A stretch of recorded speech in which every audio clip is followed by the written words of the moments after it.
Transformations are pretty straightforward. There's 4 different ways that we can move an object, like let's just say a triangle on a grid.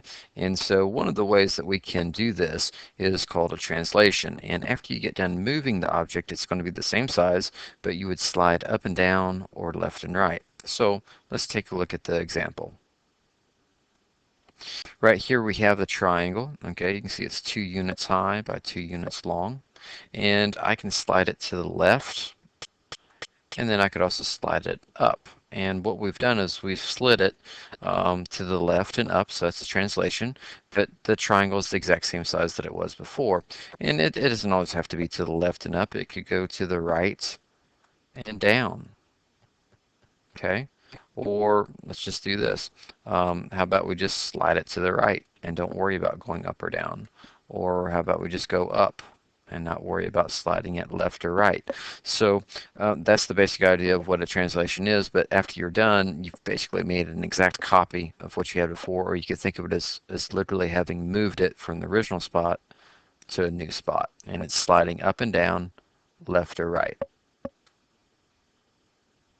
So that was translation. Another type of a transformation, this is the generic term for all these categories, is actually reflection. And you've seen this a lot before. So after you get done looking at the reflection, it's the same size, and really it's just like flipping the object over. So let's go take a look at that example of a reflection. Now what you're going to see here is that this blue shape has been reflected across this green line of reflection, and it looks like it's upside down. It kind of looks like if you were standing on the bank of a pond and looking down at a mirror reflection or the water reflection, it's you backwards.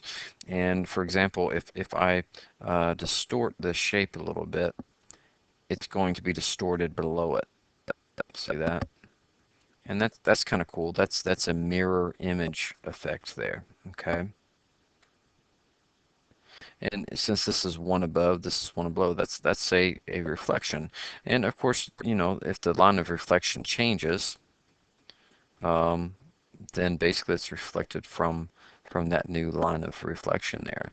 And again, this green line is the line of reflection, and you can see that they are perfectly reflections of each other. So at least now you understand what it is, but again, take a look at it. They are the same size of each other, and that's a key aspect.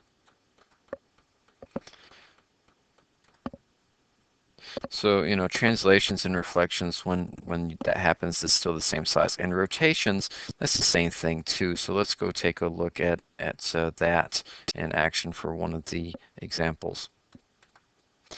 Imagine if we had this triangle pinned to this graph right here at this green dot, and it was attached to like a stick, and then we could kind of just circle, you know, move that triangle in a circle around. That would be rotating it, okay? And you can spin it in different directions, but that is rotation. And if we change the circle, that's not too hard to imagine that it'd be different. Now we've made this rather odd shape here of 2 triangles. I could still rotate the whole thing around that green dot at the origin, and we could go the other way. So that's all that a rotation is. It's spinning it around a center of rotation. So again, though, all 3 of these, after you move the shape, whether it's sliding it up and down with the translation or left and right, reflecting it so it's flipping over a line of reflection, or spinning it around a center of rotation, the shape is the same size. When we take a look at dilations, that's totally different. That's because the thing is going to change. It's either going to become bigger or smaller. So let's take a look at the last example here. This would be a dilation. So here we have the original shape, and we have what's called a center of dilation right here at the origin.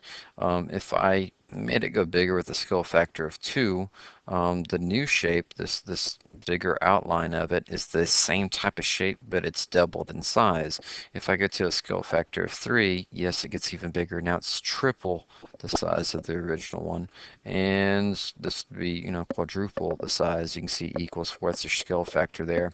And this lets me go up to a scale factor of 5. You can go much larger if you have better graph paper. But the other thing is that you can actually take the shape and make it smaller, but this online interactive tool that I'm using here does not let me go smaller, so I could go into fractional values and make it even smaller and stay within this. So that's what a dilation is.